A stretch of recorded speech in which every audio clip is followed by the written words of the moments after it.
Welcome everyone, I am Friar Tuck and this is a bonus video this week. What I want to talk about is how I'm challenging the homeless industrial complex and how that is in the process of making me public enemy number one within the homeless industrial complex. I'm going to share some stories with you guys, and I'm going to share some experiences that I've had. Now, I recently had a conversation with somebody about bias and stuff like that. If you think I'm biased, you think I'm biased, but I'm going to tell you my experience from my point of view, and you can make your own decision. However, from my point of view, I get to see the writing on the wall, and I've also got to experience it. So how am I making myself an enemy of the homeless industrial complex? Well, let's talk about the first time that I really got to see it where it was so blatant. I was in Cincinnati. I was working with Coalition for the Homeless.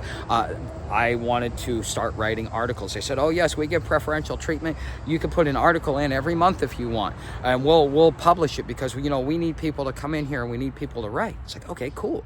I can use that, and I can even make reference to my channel, and it will be a bonus. Plus, I'll be able to get to more readers, have more exposures, have my ideas be heard by others, because if they're good ideas, they're going to be adopted. And as we got to talking, and I saw the whole thing about Homeless First in one of their articles, because I was selling the street vibes. I was telling them, I think that Housing First is a joke. I sat there, I read your article, I think it's a joke. And I've got to experience Housing First down in Florida, here in Gainesville. And I explained to him what I got to see, which is only the people with money get housed, which how is that Housing First? And not only that, but the people that are the lowest common denominator are the ones that are getting housed over those that can reassimilate and become part of society, get back and reestablish that tax base, okay? Because in order to be able to support the services we have, those that can be productive should be productive and contribute through the tax base to make sure that we take care of not just the strong links, but our weakest links. Because by taking care of our weakest link, and reinforcing that weakest link to make sure that we are giving as many opportunities as we possibly can, we are going to fail as a society. And society, or the leading indicator of how broken society is look at the homeless population. Look at how it's expanded. Okay, something's broken. Society itself is broken. And so when I was telling this person this, they all of a sudden started getting hostile because I was challenging their ego, and it was their whole marketing campaign, and that was how they were raising money and getting people like, oh yes, we need to house all the homeless. That's how we're going to end homelessness. It's like, that's not how you're going to end homelessness. There's so much more going on than that. And so I went from being able to write an article to, I don't even know if my article got published or not. And if it did get published, I would be surprised if it made it anywhere near the front. It might have made it towards the back, and they may have edited it without my permission. I don't know, because as I'm sitting there and I'm talking to the individuals, like, oh, I know your politics. Okay, it's like, okay, sure, I'm not part of your liberal left crowd, but I'm not also part of the right crowd either. Liberals tell me I'm too conservative. Conservatives tell me I'm too much of a Democrat. So, I mean, I'm kind of, both sides hate me. But everybody seems to think that I belong to the other side, which I don't. And so therefore I get to see their political bias play out, because I'm not using their feeler words, or I'm not using this lingo or this jargon and stuff like that. And I've got to see this in multiple areas, whether it be here in Gainesville or whether it be with other groups that I'm talking with, and that I've had an opportunity to give my overall advice on how they could be more effective in their services. I've done that, and usually when you challenge somebody, even today, I challenged the status quo, and I came to a completely different conclusion, because I wasn't willing to let my preconceived notions come into play.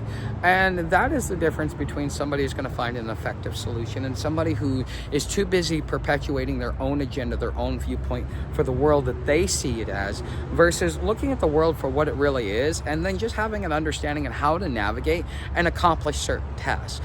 When your goal is efficiency instead of doing something else, like, oh well, we want to do this. Well, Get efficient in what you do, master what you do, and then expand from there, because you will have a whole host of problems that you need to fix to be able to make it efficient.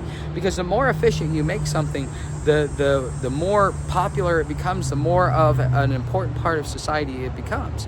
But instead, we're too busy, giving out inferior products, whether we go to the store, or getting inferior service when we go to services, whether it be for the homeless or for the housed. Okay, and so this is something that is rocking the boat. And when you start wanting to hold the homeless industrial complex accountable, then they don't like it, and there's going to be a lot of pushback. And so how do we as a community, how do you as a viewer come to a point where we can actually do something that's going to be effective and that's going to solve it? And when reality, it comes with reality, that it's about influence. Everybody perceives influence in a different way. Some people look at, oh, you got 100,000 subscribers, you must be very influential. Other people, like, you're not influential until you reach 1 million subscribers. Others are, how much money do you raise through brand deals, and how many of your views do you get on a video? Do you get more than this or less than that? And so therefore everybody gauges influence that way. So if you think that what I'm doing is in the right direction, you think that it's moving in a positive direction because you would like to see homelessness become better, okay, it become more efficient to put people into the system and back out of the system as quickly as possible. Economically, we're always going to experience homelessness. Part of a capitalist society is homelessness. So instead of sitting there and browbeating, oh, we need communism because capitalism doesn't work. No, capitalism works for some people, but it also has an ugly side. It churns people through. Some people are not properly, mentally or physically capable of surviving in a capitalist society. But we can still figure out a way to embrace the ugly side of capitalism, and then figure out a way to be more efficient in how to fix the problem. If you know that you're always going to get a grease fire, then you should always have everything right there so that you can continuously put out the fire, because you need to keep everything else going. So, whether it's communism or whether it is capitalism or whether it is socialism, or regardless of what government form it is, there's always going to be an ugly side, okay? And it's not about going out there and browbeating it. It's not about making it capitulate. What it is seeing the dark side of it, the problems within the system, and making it more efficient, making it to a point where we can, when every time there's a grease fire, like within seconds, we can put it out. It doesn't mean that, as soon as you come outside, you're going to be rehoused. No, what it means is, as soon as you come outside, we've got the proper safety net that is going to make sure that you have a shelter, that you have access to clothes and supplies and hygiene and opportunities for work, or opportunities to maybe turn over a new leaf and build a business. Because some people will just say, I'm done with the work world, I want to go work for myself, and I think I can do better. And this is a perfect opportunity to be able to do that. But if we don't create the proper infrastructure for that, then we can't have all of this stuff. And so therefore capitalism will fail, because we failed to fix the problems that are inherent to any system. Okay, for capitalism, it's homelessness and just the grind in which it does, because it's all about he who has the capital makes the rule, the golden rule. Okay, so therefore, how do we make it more efficient? How do we fix, or at least have a way to mitigate the damage that's being done so that all can benefit? Because under one system, more people benefit than under another system. So we want to be able to have a system where the most people can benefit, and those that are going to get churned through the system at least have some peace of mind that they will be cared for and reintegrated back into the system. Maybe they need to understand things. Maybe they need to be re-educated in the different skills. For me, being in the IT field, that was too stressful for me. I could have very well been, if I would have been offered a free re-education, I would probably be doing a different profession, and I probably would have never even come in here to start a business or even to start a YouTube channel.